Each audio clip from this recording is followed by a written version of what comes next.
I'm Dr. Elie Ramly. I'm a Harvard-trained plastic surgeon who specializes in face and neck rejuvenation, specifically in facelift and neck lift surgery.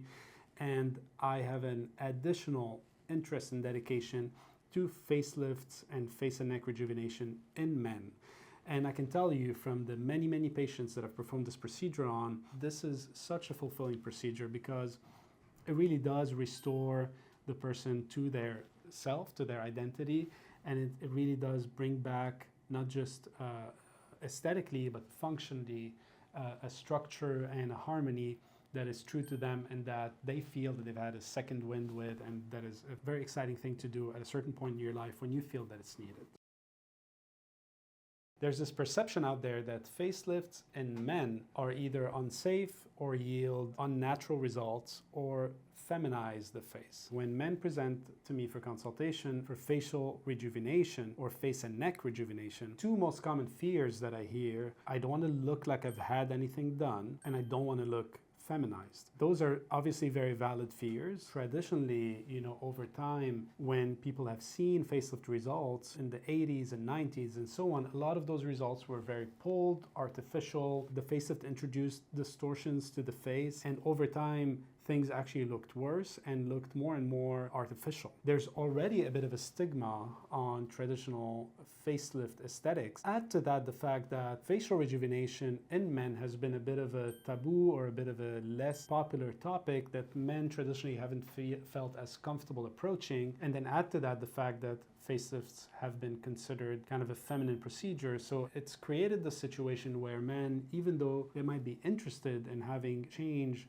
at one point in their lives, they may not feel as comfortable approaching the topic, or may have some misconceptions about what a facelift is and what it can achieve and how that procedure can be successful in men.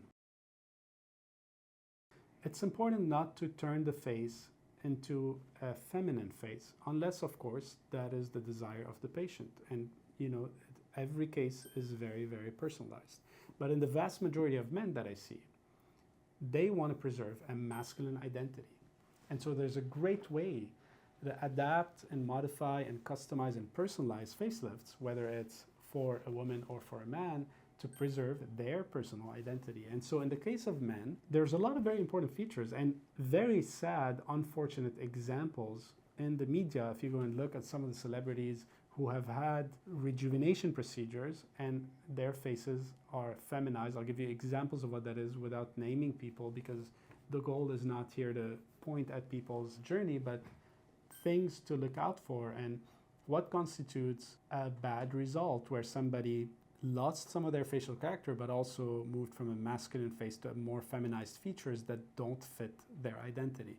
And so an example, especially in men, if a brow lift is too aggressive or if it's also done in a way similar to endoscopic brow lifts where the entire brow is lifted this way, now that person looks surprised, they look hollowed from the blepharoplasty, and then surgeons are using fat grafting, but if it's improperly used, in men, now you have these round, full cheeks that also look feminine or look boyish. So you can imagine how now the appearance is starting to look so distorted that it's almost clownish. You have these surprised eyebrows, you have this empty eyelids, and you have these round cheeks, and then you look down, and something about the jawline and neck looks more feminine. So that is a big problem in male rejuvenation.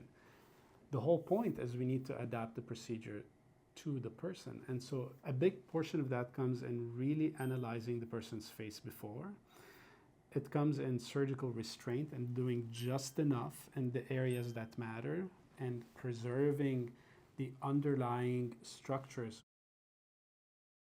It has to be something you feel comfortable with for you. This is not for everybody else, although everybody else will of course notice the difference. And the goal is not for them to notice that you've had a procedure done, but to notice that you just look more rested, you look more comfortable, you look more like yourself, more confident, and you also look great because you also feel great. You have people that you care about, that you trust in your life, support you, not just in talking about it, but even feel free to bring them in with you to the consultation. Just having them with you is always helpful, whether that's a spouse, a friend, or somebody that's a trusted person in your life.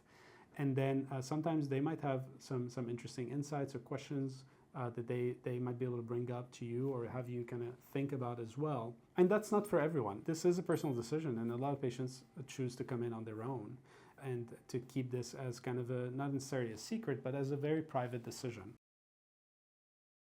There is no amount of research that is a bad thing. So, read about face and neck aging, about what face and neck lifts can do, specifically what they can do in men. Research different surgeons, what they specialize in, what their befores and afters, their actual results look like in photo and in video, what patient testimonials are like, and then go in and see several doctors and get multiple consultations. I think that's an important decision for you. Choosing to have a facial rejuvenation procedure, it's a big deal. And so going and seeing more than one surgeon and really using that time, not just to make sure that you're aligned with that person and that this is the right match, the right surgeon for you, but also getting all the information that you need before you make the move. I want to make sure that that's aligned with also your aesthetic sense, your values, your goals for yourself, and a shared understanding of what's achievable with your anatomy, with the expertise that I bring in, and make sure that we have a very clear idea about where we're going, and then together we're going to do this. And it's really a journey that we start together, and then I'm with you all the way. I follow my patients for life. My team and I will go and specifically check on those patients the night after the surgery to make sure that everything is healing as planned and that any questions that they have are answered. And again, because we really care about being present with you throughout this process.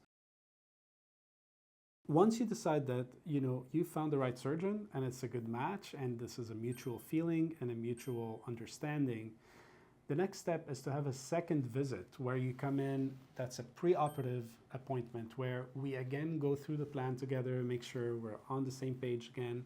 We go through the consent forms, we review what the surgery entails as a plan, but also what are the risks, benefits of the procedure, what are the pros and cons of different techniques, SMAS versus a deep plane versus different nuances of those techniques, because I want to make sure that you also understand your options. I use these options either in isolation or a combination of components of these techniques to adapt surgical techniques to your face rather than forcing your facial anatomy into one technique. At the end of the day, we follow evidence-based medicine, actual data for why a certain technique works and what are its pros and cons. Every technique has its own limitations. Every face is so different. We know that intuitively just by looking at each other. And also, we absolutely know that anatomically and medically and surgically. And so to just go in and apply a certain technique as a cookie cutter approach, as a templated approach to every single face, doesn't make any sense. And I think that's one of the biggest issues out there right now in the field of plastic surgery, where people have kind of developed into a technique purist or a one-trick pony, really, where there's just one technique they know how to do and that they've perfected over time, and then they're trying to apply this to everybody. And the problem with that is that's why we see people who either look like each other after surgery, like everybody ends up converging to a similar aesthetic, or people who look artificial. Or even worse, people who may look good, but they don't look like themselves anymore. Somehow the plot has been lost there. This has to be a result that functions and moves normally, naturally, in a fluid way. And so that's the goal. And I think that's the next level of this, where we're not just offering, well, here's a before and after, and well, you had some excess skin or some saggy tissues and now that's gone. No, this is you, and you look and feel 20 or 30 years younger, and you also function and live and thrive in a natural ease that feels true to you. Some suggestion of higher risks of hematoma, which is bleeding, a collection of blood after surgery. So there's two reasons for that. So one would be, uncontrolled blood pressure before surgery. So if somebody has high blood pressure, this is absolutely important for the surgeon and the patient's primary care doctor to stabilize and figure out way before surgery. That's why we have our preoperative appointment and so on. The other reason where sometimes in men, traditionally people have thought you would get more bleeding is Men have beards, and that area is highly vascularized, and sometimes you can see more oozing from that area. These things are definitely things that we can and we know how to address with modern facelifting techniques. So it's not really a concern. It's just something that we have to approach the right way and plan the surgery accordingly. But it's important to talk about it because statistically out there in the literature this exists. But again, with modern facelift techniques and with a good understanding and preventative approach to these issues, preoperatively, in the operating room, intraoperatively, and after the surgery with all the things that we do, there's great ways to avoid any issues with that. A very important essential tenet of plastic surgery is we need to do everything in our power to completely conceal the incisions. It would be unreasonable to say that when we do surgery, there's not going to be any incision at all. There will be an incision, but the key and the art is in breaking down that incision, hiding it in hair, in natural creases, behind the ear, along the curves and the contours of our natural anatomy in places where you can't see it, and that's how we manage to hide incisions and break it in a way where the eye doesn't catch it, and that's the magic.